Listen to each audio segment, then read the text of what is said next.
Have you seen any of these videos where they put together a list and rank the greatest guitar players of all time? You know, it's fun hearing which guitar players are on the list and what order they are in, and everyone has their own opinions of who they think is the greatest. If you are anything like me, then there will be some players that not only amaze and inspire you, but you also feel a special connection with them. They are the ones that you call your influences. So today I want to talk to you about your guitar influences and share a strategy that can help you become a great guitar player. One thing I found to be true for me is that there's a difference between who my guitar influences are versus guitar players who I love and are a fan of. One great example would be Eddie Van Halen. I absolutely feel that he is one of the greatest of all time, and I'm a huge Van Halen fan. I played in bands where we did Eruption, You Really Got Me, and other Van Halen songs. However, I wouldn't call him one of my influences because I've never had a desire to work at being great using the tremolo bar or the finger tapping or a lot of the other cool stuff that he does. So first of all, I want you to really think about who your true guitar influences are, and not just the ones that you are a fan of. Your true influences should not only inspire you, but you should be able to connect with them in a way that you can see yourself identifying with their style, technique, and technical aspects of their playing. So let's say one of your guitar influences is Stevie Ray Vaughan. Please understand that I'm not saying you should try to learn every solo note for note or try to emulate everything he does. Unless you are wanting to play in a Stevie Ray Vaughan tribute band, then by all means go for it. What I want to encourage you to do is study your guitar influences in terms of their style and technique. Learn some of their habits along with some of their signature licks. Try to go deeper than just learning how to play their songs or solo parts. What scales are they using? How do they move around the fretboard? What about their timing and overall feel? What can you learn from the way they play rhythm guitar?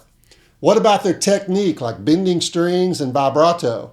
Who are their influences? Most all of the great players have something that makes them special or stand out.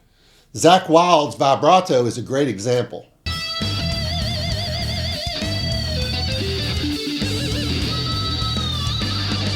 How about Eric Johnson or Joe Bonamassa's killer pentatonic scale sequences?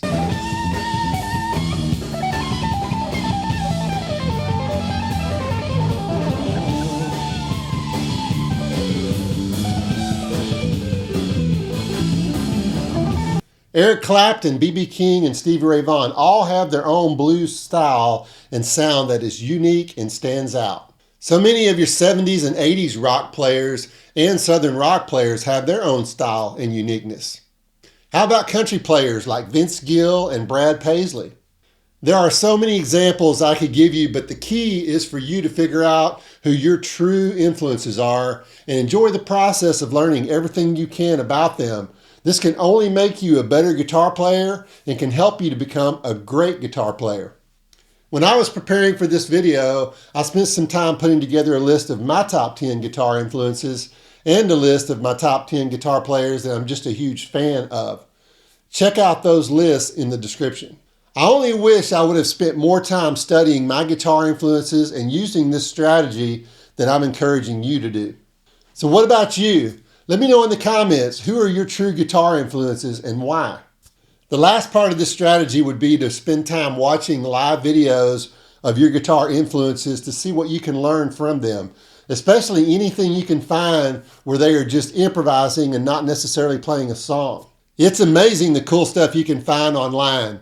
One example is Neil Sean does a lot of videos on his Instagram channel where he is just improvising to different backing tracks. You can also learn a lot by watching interviews of your guitar influences and hearing them talk about how they got started or developed certain aspects of their playing. The ultimate goal is to not only learn to play guitar and develop the skills, techniques, and technical aspects so you can play what you want to play, but also you want to develop your own style and become the guitar player that you want to be.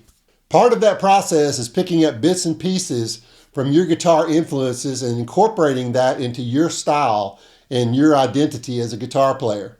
I hope this has been helpful for you. If you want to check out some of my lead guitar lesson videos, then click the playlist on the screen or the one I'll link below.